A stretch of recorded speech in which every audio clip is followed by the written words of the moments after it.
If you missed Combat Sports Digest, you missed...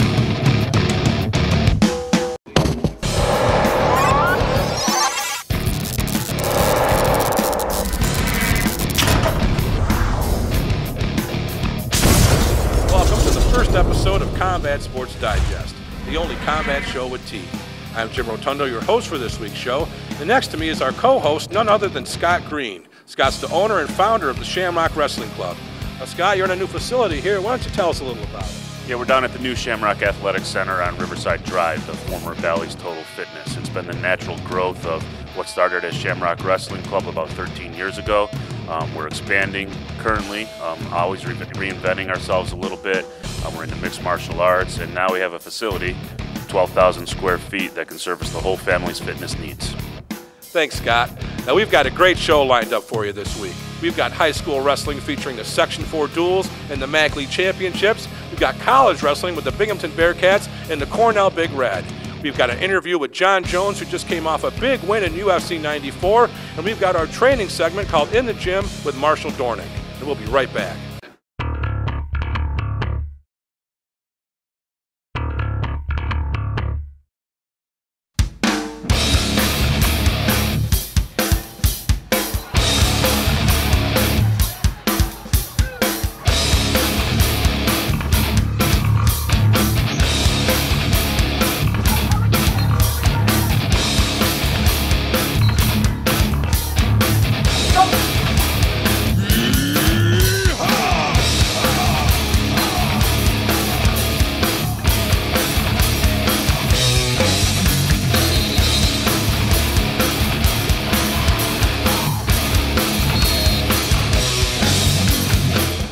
Pops Athletics wants you to be part of its 2009 Technique and Live Wrestling Camp August 2nd through 5th at Binghamton University.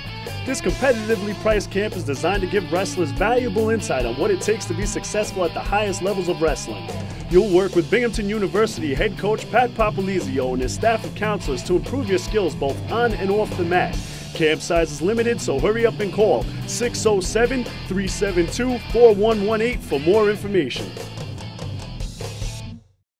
Looking for someone to help you reach your health and fitness goals? Marshall Dornick of HealthStrong is your answer. His 6 years of experience in the field of sports medicine, working with a wide variety of athletes, make him uniquely qualified to address multiple fitness and health goals. Marshall is also a certified strength and conditioning specialist and a performance enhancement specialist. So whether you're a serious athlete looking to gain a competitive edge, or a weekend warrior working toward optimal fitness, HealthStrong can take you there. Combat Sports Digest is sponsored by the Shamrock Athletic Center at 47 Riverside Drive in Johnson City. The Shamrock Athletic Center is your home for complete family fitness. The Binghamton Bearcats wrestling team started out the season on a good note. They had a little bit of a rough spell in January, but February's been different for the Bearcats. Yeah, I think you're seeing the results of a young team just getting established and wrestling one of the toughest schedules in the country. Several top 25 teams appeared on our schedule in January, and we took some lumps, but we rebounded well in February, started strong with 3 straight wins, and are looking forward to keeping some of that momentum going into the conference tournament and the NCAA championships. We've got the Bearcats match with Sacred Heart. We've also got a match featuring the Cornell Big Red, the number 3 ranked team in the country.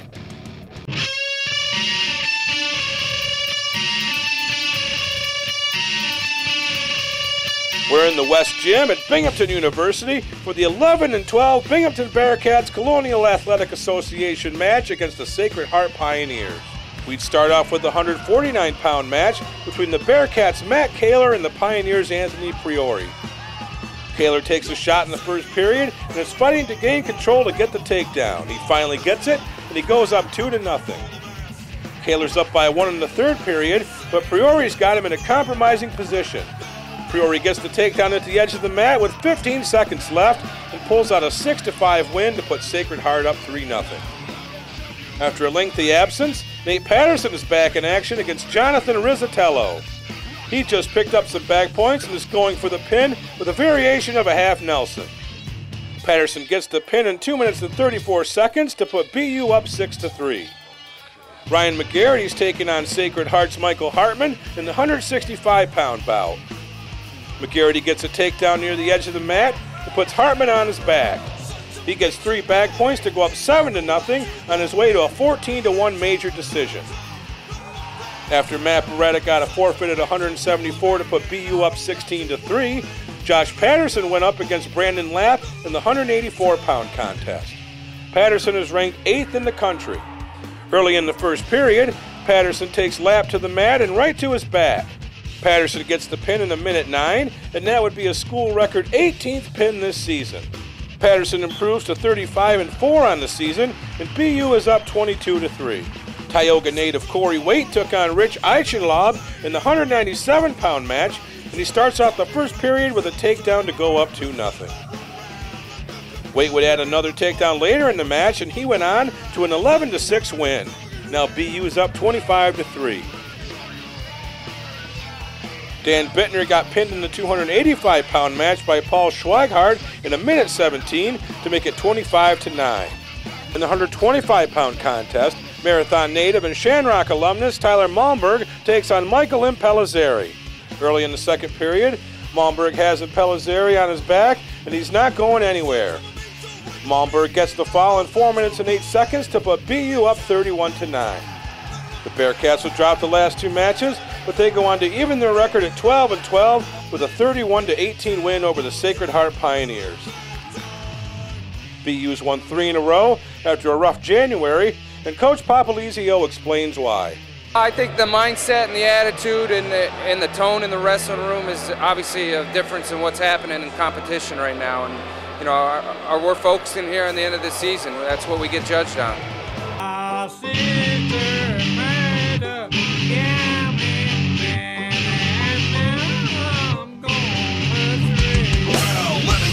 We're at the Friedman Wrestling Center at Cornell University for Senior Day and the number 3 ranked Cornell Big Reds final home match of the year against Ivy League opponent Penn University. We'll start off with 5-time New York State champion and 2-time All-American Troy Nickerson of Shenango Forks. He's ranked 1st in the country and he's facing number 14th ranked Raleigh Paterkin. Nickerson's got a hold of the single leg, but Paterkin's trying to get out. Watch this. Wow! Paterkin tries to do a somersault, but Nickerson manages to hold onto the leg, and the ref restarts the match. This time Paterkin gets a hold of Troy's leg, and he gets a takedown, but quicker than you can say, well, quickly, Nickerson reverses the situation, and it looks like he has Paterkin in trouble. He takes him to his back and keeps him there the rest of the first period to go up 5-2 on his way to a 7-4 win. Troy talks about the victory. I didn't wrestle my best, but a win's a win. You know, I'm in practice, you know, working on scrambles, working in positions like that, and you know, it all comes down to what we do in the room, and that's why we're so successful out here. Number 13th ranked Mike Gray took on Brian Orenzio at 133 pounds. Gray had control of the match in the beginning, and he went on to win 10-3 to put Cornell up 6-0. Big Red would lose the next 2 matches, and Penn tied the score at 6. In the last match before intermission, defending national champion and 3rd ranked in the country, Jordan Lean takes on 9th ranked Matt Dragon in the 157-pound match. Lean shot for a single leg in the first period and picks up the 2 points and nearly 2-0 lead. This would be a close match, but with Lean in control the whole way, as Jordan Lean improved to 20-2 on the year. Here's what he thought of his performance. I think I wrestled pretty well, all things considered. The scoreboard, there wasn't a lot of points up, 4-1, but sometimes in those type of matches when guys are trying to keep it close and steal it late, sometimes the worst mistake you can make is try to attack too much and get yourself out of position. After the break, we got to see the number 1 ranked 165-pounder, Mac Lunas, who's been out for a month following an injury. He jumped out to an early lead against 19th ranked Zach Shanaman with this takedown. However, we'd have to go to overtime, but Lunas managed to get this takedown in the first 30 seconds to keep his record perfect. Number 6 ranked Steve Ansaravage took on Scott Griffin in the 174-pound match, and Griffin held Ansaravage off until the end of the first period when he muscled him to the mat and got 2 back points to go up 4-0. Ansaravage went on to win 8-3, put Cornell up 15-6. The Big Red goes on to a 24-9 win, and they improved to 10-2 on the season. Coach Cole was pleased with the performance. Wrestled real well last week, and then fairly well this week. Obviously, I would like to shut them out, but it didn't happen. So guys are looking better. Mike Gray's looking really good. But they were ready. They wrestled really hard tonight. Next up is our In the Gym segment with Marshall Dornick. And Scott, why don't you tell us a little bit about what Marshall can offer the local athlete? Well, Marshall has spent the last 8 years of his life working specifically with Division I athletes, first at West Point and for the last few years at Binghamton Wrestling. He's a head athletic trainer for our wrestling team and volleyball team. So he really knows the ins and outs of what athletes need to do to prevent injury, to get stronger, and he's an incredible resource to have down here at the Shamrock Athletic Center. Now we're going to learn about bench presses in the gym. Probably one of the best overall upper body push movements you can really do to kind of develop strength in through your chest, shoulders, and triceps is going to be like your bench press. As far as hitting all the different muscles of the chest and the pectorals, just your basic bench press is really going to be a good general movement to develop the entire muscle of the pec, both from like the inner and outer regions. There's really not any specific way to kind of develop both like the inner and the outer. It's just like one muscle belly. So as you go through a bench press, you're going to hit all the muscle fibers. There's a lot of different variations you can do off of the bench press, from a wide grip to really emphasize the pecs a little bit more, to more of a narrow grip where you're going to hit triceps a little bit better. As far as getting setting up for the bench press, you want to make sure that when you slide under the bar is right about at eye level. A slight arch to the back is fine to have. I would almost recommend that too, because when you arch your back, you're also going to squeeze your shoulder blades down and in, and that protects the shoulders a little bit. When you're doing bench, it's really important to make sure that you protect your shoulders. A lot of times you'll see people go flat and flare their elbows out wide when they bench, and that puts a lot of extra stress onto the shoulders, and that extra stress can translate into a lot of injuries as far as tendonitis and rotator cuff goes. So you really kind of want to tuck your shoulders down and in, get your elbows close to the body, and then just take a kind of a comfortable grip for you as far as width is concerned. Usually about shoulder width is kind of like the general recommendation to start out, and then you can kind of play with your grip width from there just to see what's most comfortable for you. You want to have a good steady push all the way through the movement. You don't want to bring the bar down too fast, bounce it off your chest, nice, slow and controlled. So it's always a good rule to have somebody spotting you there on the bench in case you lose your strength or you can't bang out that last extra rep, so you don't get stuck or have to slide something down where you would injure yourself. Looking for someone to help you reach your health and fitness goals? Marshall Dornick of HealthStrong is your answer. His 6 years of experience in the field of sports medicine, working with a wide variety of athletes, make him uniquely qualified to address multiple fitness and health goals. Marshall is also a certified strength and conditioning specialist and a performance enhancement specialist. So whether you're a serious athlete looking to gain a competitive edge, or a weekend warrior working toward optimal fitness, HealthStrong can take you there. Pops Athletics wants you to be part of its 2009 Technique and Live Wrestling Camp August 2nd through 5th at Binghamton University. This competitively priced camp is designed to give wrestlers valuable insight on what it takes to be successful at the highest levels of wrestling. You'll work with Binghamton University head coach Pat Papalizio and his staff of counselors to improve your skills both on and off the mat. Camp size is limited, so hurry up and call 607-372-4118 for more information. Combat Sports Digest is sponsored by the Shamrock Athletic Center at 47 Riverside Drive in Johnson City.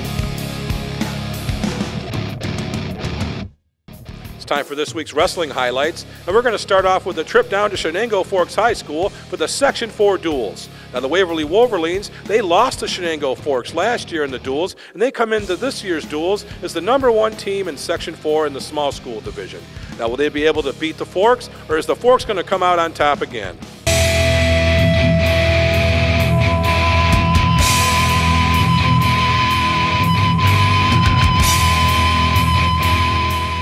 We're back at Shenango Forks High School for the finals of the Section 4 Duels Tournament. And this year's matchup will be a rematch of last year's final. We've got the Waverly Wolverines and the Shenango Forks Blue Devils. We'll start off with the 130-pounders, where the Blue Devils' Jordan Dyer strong-arms Devin Soper to the mat and right to his back. Dyer turned this into a 5-point move for a 5-point lead and went on to win the match 9-1. At 135 pounds, Casey Lenabe, a returning New York State place winner, comes out of the gate and takes Dylan Gutierrez right to his back. Lenabe gives the Forks a 10-0 lead with a pin in 37 seconds. We have a good match brewing at 140 pounds, between Waverly's Brett Seawalt and Forks' Tyler Lush. Seawalt manages to get a double leg takedown that jumps out to a 2-0 lead in the first period. Then in the third period, Lush gator rolls Seawalt and takes him to his back. The back points give him a 5-2 lead. Seawalt would get an escape, but Lush would hold off Seawalt's attempt to score points, and he pulls out a 5-3 win, giving Forks a 13-0 lead. Next up, Jordan Barnett's taking on Logan Walker in a 152-pound match and gets a reversal for the early lead. Then in the third period, Walker's trying to counter a single-leg attempt by sitting out, but he lands right on his head and goes limp briefly. Walker would be okay, but he could not continue, and the Forks went ahead 19-3. Man, maybe he should have had a helmet on. At 160 pounds, Jesse Barnett went down 3-2 to Zach McCutcheon, but McCutcheon gets a single-leg takedown to take a 5-2 lead, and he went on to win 5-3. Ryan Lush moved up to 171 pounds to wrestle Jared Alexander. It was a good move on his part as he pinned Alexander in 11 seconds. Forks is up 25-6. Henry Petrie picks up Jace Du Bois and takes it to the mat for a takedown in the 215-pound match. Petrie would hold on for a 3-1 win, and Waverly's mounting a comeback. It's 25-12. In the next match, Waverly's Dylan Burns pinned Dave Sampson in 3 minutes and 4 seconds, and now it's 28-24 going into the last match. Here we go. Travis Barnett is down 1-0, but he gets a nice reversal here and takes Zach Cooney to his back. Barnett would hold on to win 10-8, and that makes Shenango Forks the top dual meet team in Section 4 with a 31-24 win over Waverly. The MAC Wrestling Championships were held in Sydney recently, and some of Section 4's finest wrestlers come out of the MAC. Now we've got Tyler Beckwith, Nick Wilcox, Victor Coronado, Cody Reed, and a whole bunch of other ones. So we're going to head on down to Sydney for the finals of the MAC Championships. Why have you chosen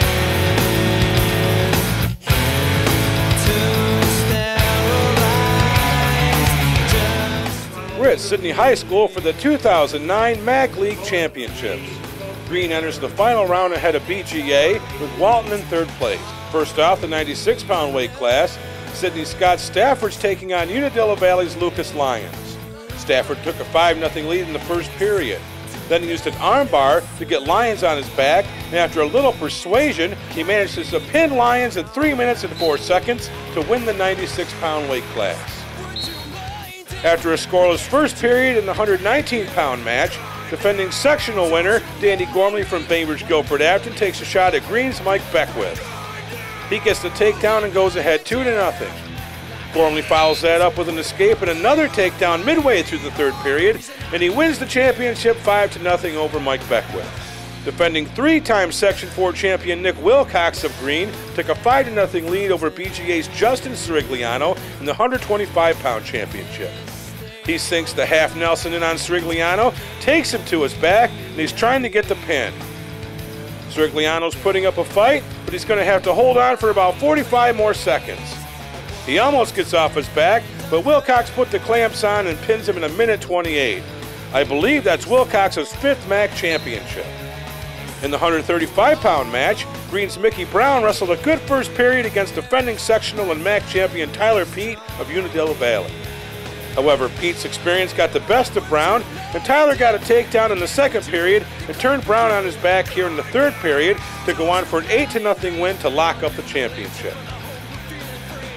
BGA's Victor Coronado was looking to defend his MAC championship in the 152-pound weight class against Unatigo's Sean Hanrahan. Coronado got things started off with getting a single-leg takedown in the first period to go up 2-0. Later on in the third period, Coronado would take a 7-0 lead with this takedown. Coronado finished up strong and taking an 8-1 decision to win the 152-pound title.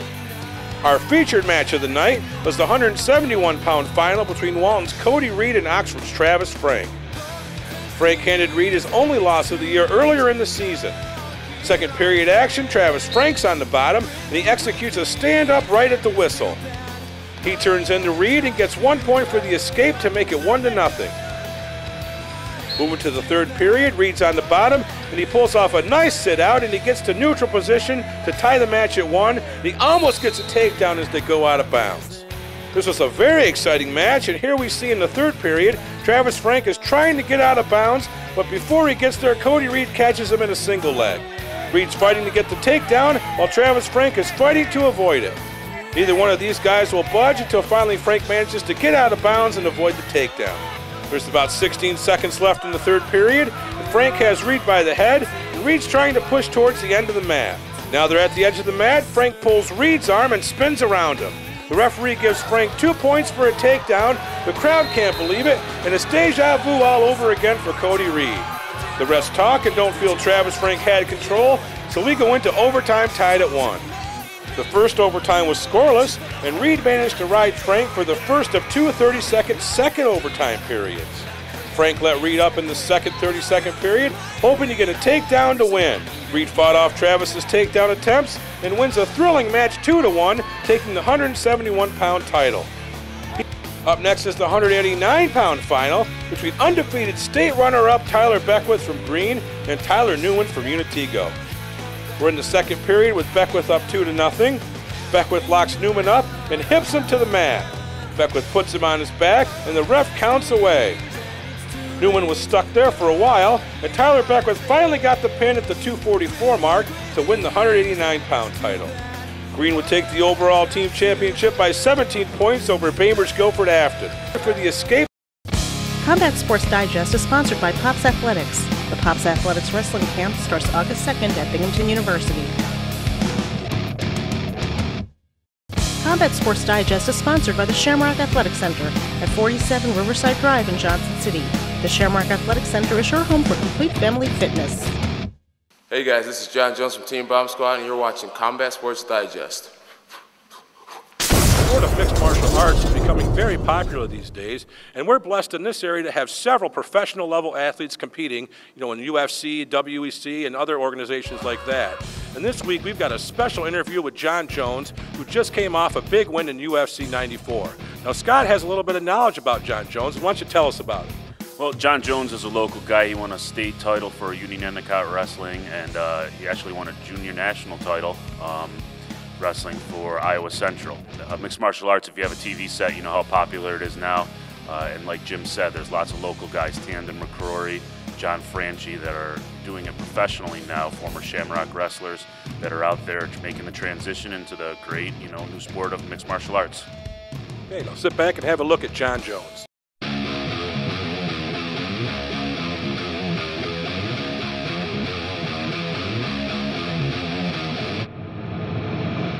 21-year-old Endicott native John Jones from Cortland, New York's Team Bomb Squad beat the odds and came away from his UFC 94 fight against Stephan Bonner a winner on more than just one level.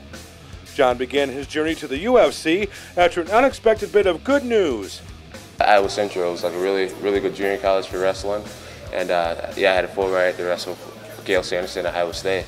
And my fiance, girl I've been with for 4 years, we found out that we were expecting a child, and I thought that I would put school on the back burner temporarily and get into the workforce. John, a two-time Section 4 champion, won a 2,589-pound New York State championship while at Union Endicott High School. He went on to win the 2007 197-pound JUCO wrestling championship at Iowa Central. Faced with giving up wrestling to provide for his fiancée and soon-to-be-born daughter, John got creative. Wrestling is such a huge passion of mine, and when I realized that I would have to give that up, I kind of felt empty inside, and MMA was something that filled that void, and it kind of made me feel as if I could continue to wrestle and be a provider at the same time, and that's why I took it up. An interesting element of this story is that John Jones is a Christian and his father is a pastor. John's been raised with the good values of Christ-like living, so how did his family react to him being involved in the world of MMA? It was kind of a rough little time. I was supposed to be going to Iowa State and pursuing my career as a wrestler, but things happened and things had to change up, and I started MMA, and they thought I was too much of a nice guy. They thought that that it would change my character, and I've proven them wrong. This nice guy, who by the way is a nice guy, currently holds an 8-0 record with 5 knockouts. He's won both of his UFC fights by unanimous decision. What's the transition from wrestling to MMA been like? So MMA is a great time. You know, I'm always learning new moves, and there's just so much to learn. You know, that you can always improve with things. So it's been fun. I absolutely am obsessed with the things that I'm not good at, and things that I need to improve on. And that's what's I think set me aside and making me a great fighter, because I just love learning more. How did John feel after his win in UFC 94 against Stephan Bonnar? Fight Stephan Bonnar was definitely a step up in my career, and you know, it just felt great. It's elevated me to a new level, and you know, now I got to keep pace with that type of fight, and it's going to be exciting. Sports like boxing, MMA, and the like aren't known as sports for good guys. Does John feel his faith in Christ gives him an extra responsibility to his sport? Definitely. I represent Christ in all I do, and it's exciting, and I try not to be, you know, a hypocrite, and you know, my faith is my, you know, Christ is my main sponsor, I always say, and I definitely, you know, I realize a lot of people look up to me, and a lot of people know that I'm a Christian, so I try to live that lifestyle in all that I do. So how does John stay focused with all this new excitement?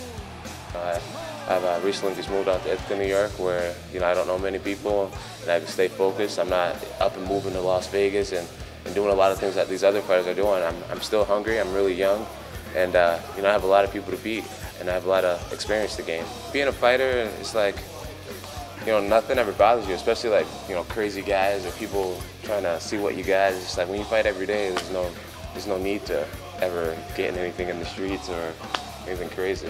Having a man in their lives that's an athlete can be a challenge for the ladies. How does John's lady feel about his progression up the UFC ladder? Oh, she loves it. She loves the MMA. She's my #1 supporter. You know, I'm actually taking off like 2 weeks from the MMA for a while, because she goes through so much when I'm in a training camp. You know, it's just me coming home, eating and sleeping, and kind of being in a grouch sometimes, and just going back out and working out, you know, 3 times a day.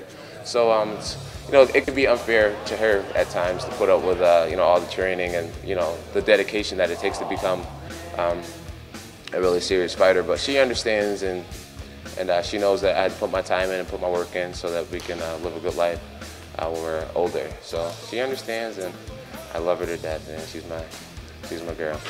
So with divine support, the will to win, and the attitude of a winner, Jon Jones has arrived in the MMA and looks to be one of its brightest stars for a long time to come.